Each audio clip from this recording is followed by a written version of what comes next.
At least ছাত্র driver একটু বেশি বাড়াবাড়ি করতেছে। ছাত্রদেরকে কোনো যোগ্যতা আছে ট্রাফিক পুলিশ কন্ট্রোল করার? ছাত্রদের কোনো যোগ্যতা আছে যে কাঁচা বাজার কন্ট্রোল করার? আসলে সোশ্যাল মিডিয়ার চিত্র এবার টোটালটাই এরকম।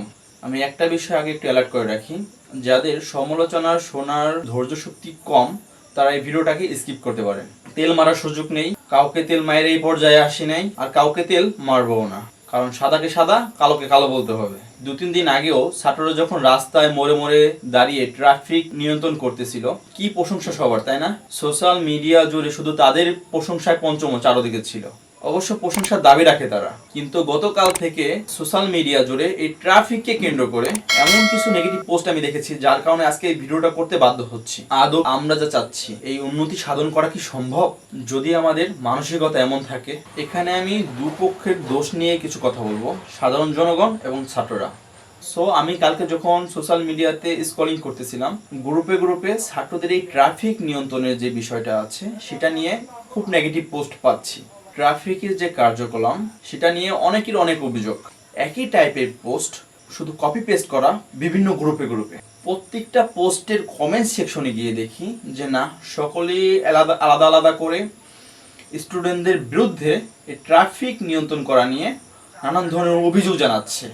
অনেকেই অসুবিধার কথা বলছে এবং বেশ কড়াভাবেই বলতেছে, যেন ছাত্ররা অনেক বড় অপরাধ করে ফেলেছে এই ট্রাফিক নিয়ন্ত্রণের দায়িত্ব মাথায় নিয়ে। অনেকগুলো অভিযোগের ভিতরে এমন কিছু অভিযোগ ছিল এখানে যে ছাত্ররা জায়গায় জায়গায় বাস থামাতে দিচ্ছে না, জায়গায় জায়গায় রিক্সা থামাতে দিচ্ছে না, জায়গায় জায়গায় মোটরসাইকেল থামাতে দিচ্ছে না। অনেক জায়গা ঘুরে এসে আমাকে থামাতে হচ্ছে নির্দিষ্ট স্থানে।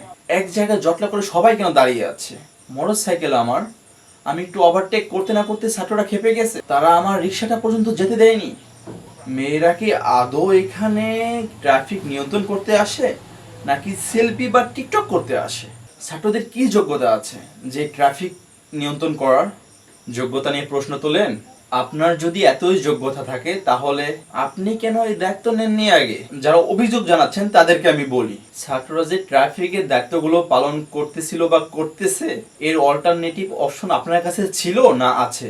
আপনি কি কখনো গিয়েছেন এই ট্রাফিক পুলিশের দায়িত্বগুলো পালন করতে? ট্রাফিক পুলিশের এই শূন্যস্থানটা পূরণ করতে যাননি, তাই তো? কিন্তু আপনারা ঠিকই অভিযোগ জানাচ্ছেন।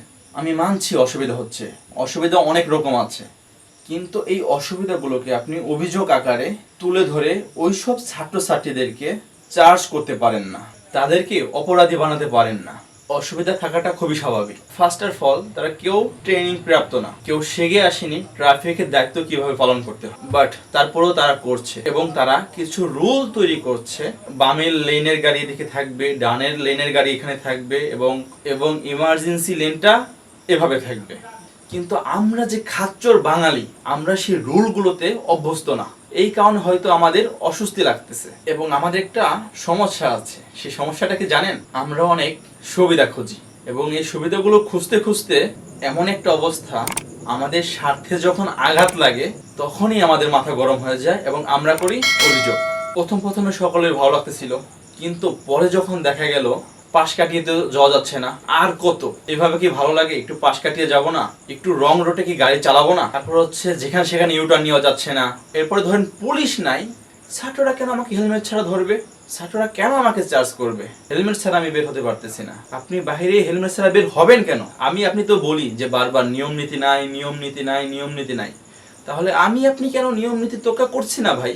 আর যারা নিয়ম নীতি এখন একটু সুস্থভাবে নিয়ম নীতি তৈরি করতে যাচ্ছে তখনই আমরা অভিযোগ জানাচ্ছি। আর এখন যারা নিয়ম নীতি নিয়ে কাজ করতেছে তাদেরকে কেন আপনারা অভিযোগ জানাচ্ছেন যে তোমরা ঠিকঠাক মতো কাজগুলো করতে পারতেছে না?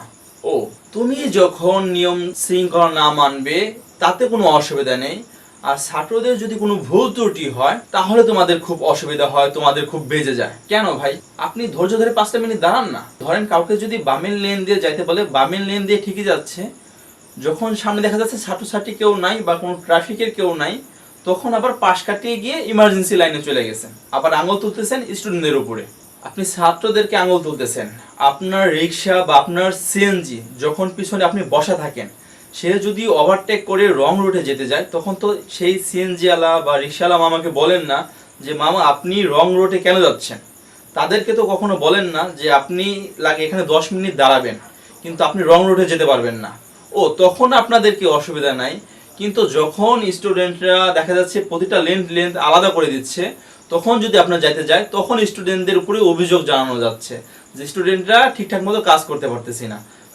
আমি আবারও বলতেছি, অসুবিধা আছে, অসুবিধা থাকবে, অসুবিধা নিয়ে আমাদের চলতে হবে, কারণ এরা তো চেষ্টা করতেছে ভাই বাংলাদেশকে সামনে এগিয়ে নেওয়ার জন্য, কিন্তু খাচ্চর টাইপের কিছু বাঙালি এদের জন্য পারতেছে না। দেখুন ভাই, স্টুডেন্টরা কেউ কিন্তু ট্রাফিকের দায়িত্ব পালন করার জন্য প্রফেশনাল না ভাই, বিষয়টা আপনাকে বুঝতে হবে। তাদের দিকে যে আঙুল তুলতেছেন তার আগে একবার হিসাব করেছেন যে আপনি কি করতেছেন, আপনি কি নিয়ম কানুন মেনে গাড়ি চালাচ্ছেন কিনা, বা আপনি যে গাড়িটাতে বসা আছেন সেই গাড়ির ড্রাইভার কি নিয়ম কানুন মেনে চলতেছে কিনা। দেখা গেছে যদি সেই গাড়ির ড্রাইভার নিয়ম কানুন না মেনেও চলে, রং রোডেও যায়, আপনি কিন্তু কিছু বলেন না, কারণ কি আপনার ঘড়িতে 5 মিনিট সেভ হচ্ছে, কিন্তু আপনার 5 মিনিট সেভ করার কারণে একটা জাম লেগে গেলে পরে 1 থেকে 1.5 ঘন্টা লেগে যাচ্ছে সেইখানে। ও আপনি যখন রং রোডে যাবেন সেটা অসুবিধা নাই, আর সেই ভুলটা যদি স্টুডেন্টটা ধরাই দেয় আপনাকে, তাহলে স্টুডেন্টটা খারাপ হয়ে যাচ্ছে। তবে হ্যাঁ, ছাত্রছাত্রীদেরও কিছু জায়গায় সমস্যা আছে, আমি বলবো না যে তাদের কোনো সমস্যা নাই, তাদের কিছু সমস্যা আছে। ছাত্রছাত্রী ভাইয়েরা, তোমরা যেটা করছো আসলে সেটা একদমই প্রশংসার দাবি রাখে, কিন্তু তোমাদের কিছু জিনিস মাথায় রাখতে হবে। কিছু কিছু জায়গায় একসাথে অনেকে মিলে জটলা ধরে আছো, হ্যাঁ কথাটা সত্য। এই জটলা পাকানোর যে বিষয়টা, এটা তোমাদেরকে একটু আয়ত্তে আনতে হবে। এখন এই জটলাটা কেন হচ্ছে সেটা আমি বুঝতে পারতেছি। দেখুন ভাইয়ারা, এই ছাত্রছাত্রীরা সেই ছাত্রছাত্রী যাদের বন্ধু রাস্তায় মার খাচ্ছে বলে তারা ঘরে বসে থাকেনি, বন্ধুকে প্রোটেক্ট করার জন্য রাস্তায় বের হয়ে আসছে, এবং এই স্বাধীন বাংলাকে গড়ার জন্য রাস্তায় বের হয়ে আসছে। এবং এই নতুন স্বাধীনতার একমাত্রই কারণই হচ্ছে এই স্টুডেন্ট। এই শিক্ষার্থীদের দিকে আঙুল তারাই তুলবে যারা চায় না এই বাংলাদেশটাকে সুন্দরভাবে গড়ে তুলুক। এবং আমাদের এই ভিডিওটা যদি আপনার ভালো লেগে থাকে, অবশ্যই আমাদের এই পেজটাকে ফলো করবেন, এবং হচ্ছে আমাদের এই ভিডিওটাকে অবশ্যই শেয়ার করে দেবেন, যাতে অন্য কারো ভিতরে যদি এই ভুল ধারণাগুলো থাকে, আমার এই ভিডিওটা দেখে যাতে তার ভুল ধারণাগুলো অবশ্যই ভেঙে যায়।